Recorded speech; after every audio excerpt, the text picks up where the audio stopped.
Ziga against Ziga against Bahintchie for.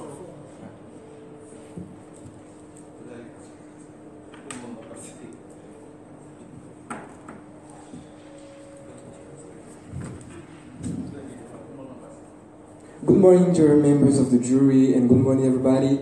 I am Bahintchie David, and today I want to talk about the future of the world as Africa.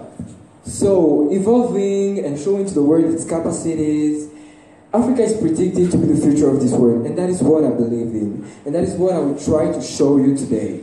So, that is briefly my point. Thank you, my dear. Good morning, the member juries. Fellow friend, good morning. I am Ziga Frank.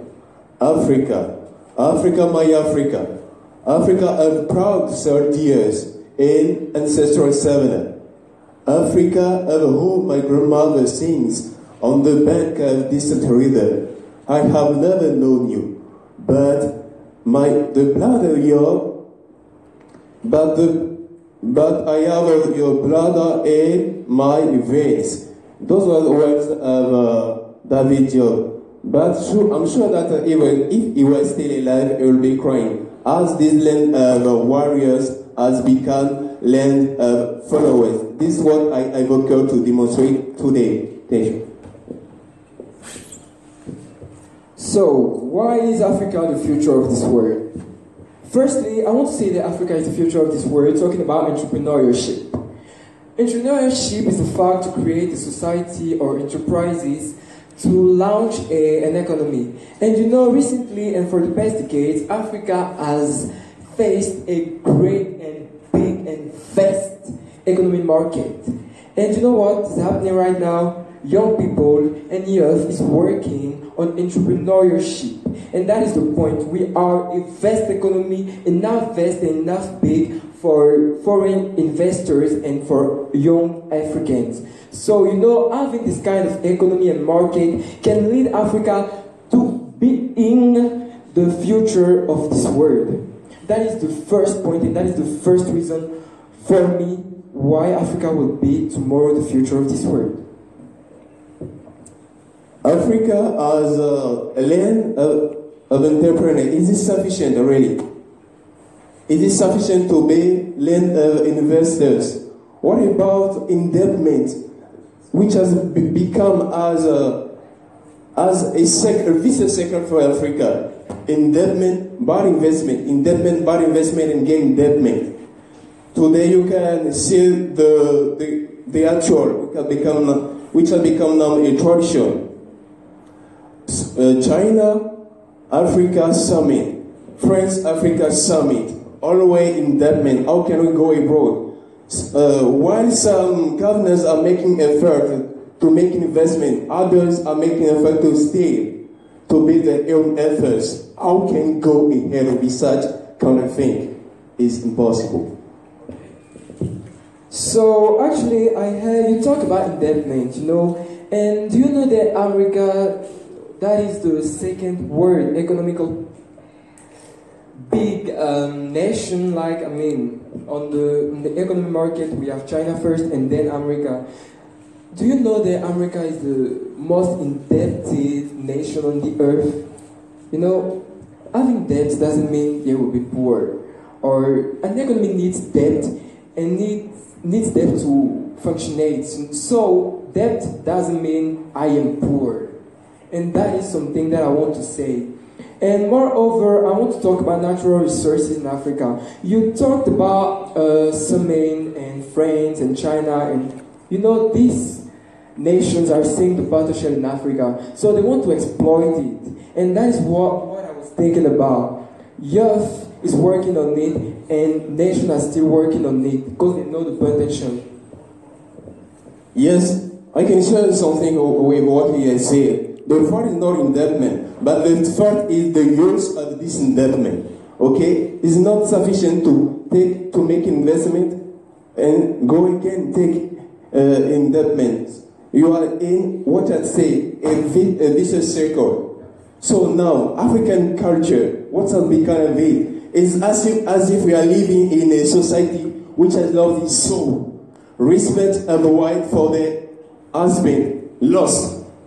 Devotion of youngers to the elders, lost. Solidarity, lost. More recently, South African and Nigerian struggle there. This is a shame for us. What have we done of our integrity?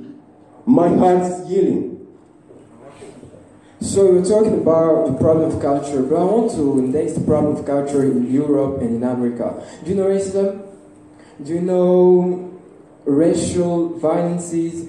These are still existing, but it doesn't mean that this country are not evolving. And here in Africa, we still have this kind of problems. That is really something really, really bad. We all know it, but actually it exists everywhere. It's everywhere, sorry. It is everywhere, but it doesn't mean that it's something that would be really shocking for a country, you know. So that is something I wanted to talk about, and I want to talk about the education.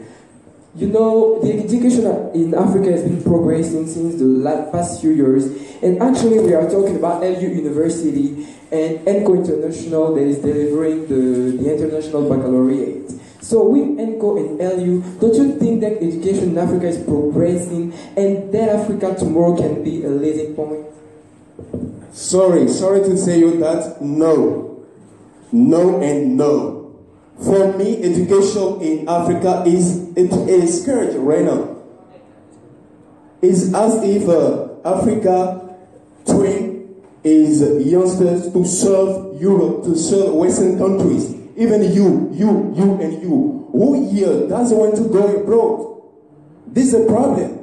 And here in Cote d'Ivoire, when there are new degrees, baccalaureate I mean, the best are granted with international scholarship. But how much of them come back?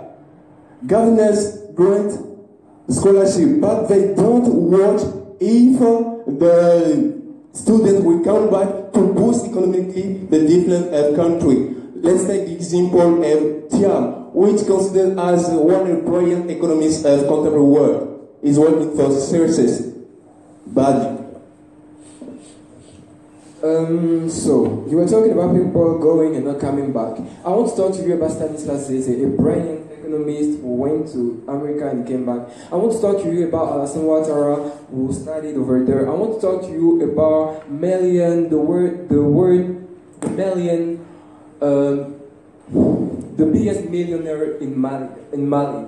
You know, all these men and all these women went to Europe, went to America, and came back to build Africa. And that is something that you don't have to neglect. That's true that when you have your baccalaureate, you go over there, you go abroad, but you not just go to stay over there. You go, you make something, you work for something, you learn something, and you come back to Africa to build something. And these people coming back are working, really working, and want to have a new and a fresh continent. Here we are talking about the amount. How many of them come back? This is the problem, man. Even high, right now, if I am granted a scholarship, I will be the most happy here. I can assure you that I will be very happy. But for me, it's not sufficient to come back. The person, this is what I'm talking about. Yes, Alassane Ouattara came back, good. But did you know that according to Kelmes and Ferguson, almost 51 to 65% of African diaspora don't come back home. This problem. Now, let's take political instability, which is everywhere in Africa. Libya, South Africa, Sudan, and terrorism in Sahel. Where are we going in such situation? So, you were talking about conflicts, and I just have to tell you that there are conflicts everywhere. There are conflicts, actually we are talking about Iran versus USA, that is a big conflict, and we are talking about the World War III. And yeah, there are conflicts everywhere. Did you know that actually there are a conflict in Serbia, but the the press is like kind of hiding it. And that is the fact. Europe and America hide the conflicts, and we are actually showing us the conflict, meaning like, oh, Africa is not united, there are conflicts, there is insecurity. But no, the world's big rate of insecurity is in America. So, yeah, that is the point. I will say it again. All is question of the man, all is question of person he is.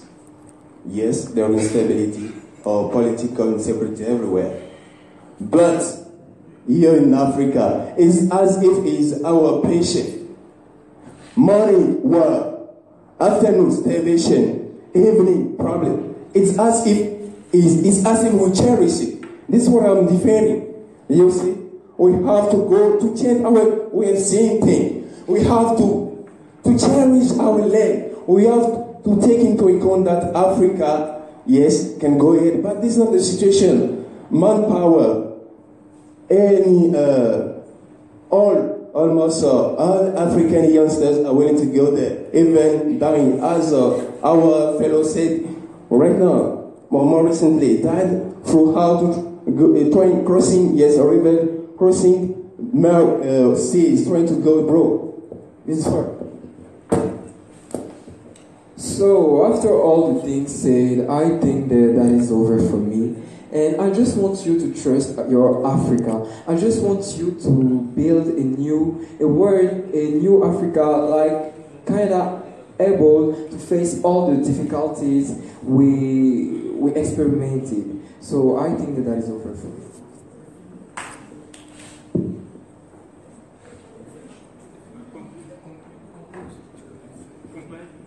Okay, dear friend, this is not question of pessimism. It's question of facing reality. It's question of awareness. We cannot achieve development, evolution by not facing reality. This is my fact. This is my point on this day. Let's face reality. Because the first step in solving any problem is to face it. Let us be bold. Let us face the fact that Africa, I can say, is doomed, is condemned to remain on the back of any world evolution. Yes, maybe they can have any kind of fabulous development in future, but, excuse me, not in Africa. Thank you. If we don't change our way of seeing things, we are wrong already. Thank you.